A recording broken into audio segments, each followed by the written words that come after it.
সুপ্রিয় ভিউয়ার্স, যারা দেশ এবং বিদেশ থেকে আমার ভিডিও দেখছেন সকলকে জানাচ্ছি আমার পক্ষ থেকে আন্তরিক শুভেচ্ছা ও অভিনন্দন। আজকে যে বিষয়টি নিয়ে আলোচনা করব, শীতকালে কি কি রোগ হয়ে থাকে, কি কি সমস্যা আমরা দেখতে পাই। এই শীতে সাধারণত যে সমস্যাগুলি শরীরের মধ্যে হয়, প্রথমত হলো এই সময় কিন্তু ডেঙ্গু মশা এবং সেই সাথে ফাইলোরিয়া, এটা মশা জাতীয় ম্যালেরিয়া, এই রোগগুলির প্রাদুর্ভাব বেশি হয়।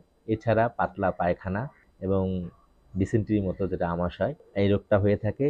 এর পাশাপাশি আর একটা যেটা, সেটা হলো আমাদের শরীরে বিভিন্ন প্রকার অ্যালার্জি দেখা দেয়, র্যাশ ওঠে, এছাড়া শরীর চুলকায় এবং সর্দি কাশি মতো সমস্যা হয়ে থাকে। এবং ত্বকের বিভিন্ন ধরনের সমস্যা, যেমন ত্বকে ইনফেকশন হয়ে থাকে, ত্বকের শুষ্কতা চলে আসে এবং ত্বকে র্যাশ পড়ে। আমাদের প্রতিকারের উপায় কি? প্রতিদিন আমরা একটু হালকা গরম পানি পান করতে পারি, তাতে শরীরের ডিহাইড্রেশনটা কম হবে এবং পানি প্রতিদিনে 3 লিটার কমপক্ষে। এছাড়া খাবার হিসেবে যে খাবারগুলি শীতের জন্য খুবই গুরুত্বপূর্ণ, সেই খাবারগুলির কথা আমি বলবো। সেই খাবারগুলি হচ্ছে, যে শীতে ভালো রাখতে গেলে যে খাবারগুলির উপর গুরুত্ব দেবো, সেটা হচ্ছে মধু, কালোজিরা, রসুন, সিজনাল বিভিন্ন ধরনের সবজি এখন এসেছে, গাজর এসেছে বাজারে, মূলা আছে এবং এই যে গাজরের অনেকগুলো উপকারিতা আছে এবং পাশাপাশি মূলা বা বিভিন্ন প্রকার সবজি, বাঁধাকপি, ফুলকপি, লেটুস, পালং শাক, শালগম, এগুলো আমরা প্রতিদিন খাবো। এর পাশাপাশি শরীরের যত্ন নেব, এক কাপড় বারবার পরিধান করব না।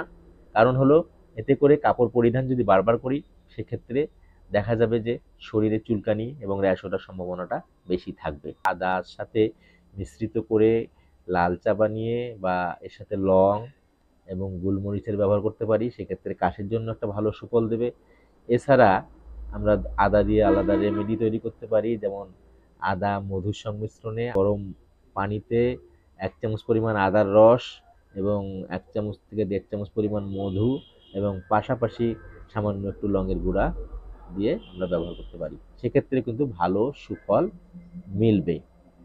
আর সর্বোপরি যেটা বলবো, আমরা গোসল করলে গোসলের পানিটা অবশ্যই হালকা একটু গরম হলে বেশি ভালো হয়, যেহেতু ত্বক বেশি শুষ্ক হয়ে যায় শীতের সময়। সেক্ষেত্রে কিন্তু ত্বকে র্যাশ পড়তে পারে, এতে করে ত্বকের সমস্যাটা একটু কম হবে। একবারই কিন্তু গরম পানি নয়, খুব গরম ফুটানো পানি দিয়ে করলে তাতে আবার সমস্যা আছে। এই শীতে যে করণীয়গুলি, সেই বিষয়গুলি নিয়ে ছিল আজকের আলোচনা। তা যেহেতু আজকের ভিডিওটা খুবই ইনফরমেটিভ, তাই আপনারা ভিডিওটা অনেক অনেক শেয়ার করবেন। আর যারা আমার এই চ্যানেলটা সাবস্ক্রাইব করেছেন, আমার পক্ষ থেকে অসংখ্য ধন্যবাদ। আর যারা নতুন, তারা আমার চ্যানেলটি সাবস্ক্রাইব করবেন, পাশে থাকা বেলটি বাজিয়ে দেবেন, যাতে করে নতুন কোনো স্বাস্থ্য বিষয়ক ভিডিও আপলোড হলে দ্রুত আপনাদের হোম পেজে শো করে। আর আমি নতুন নতুন ভিডিও বানানোর অনুপ্রেরণা পাবো। আপনারা সবাই সুস্থ থাকুন, সুন্দর থাকুন, এই প্রত্যাশা আমি বিদায় নিচ্ছি। আপনাদের সবাইকে অসংখ্য ধন্যবাদ।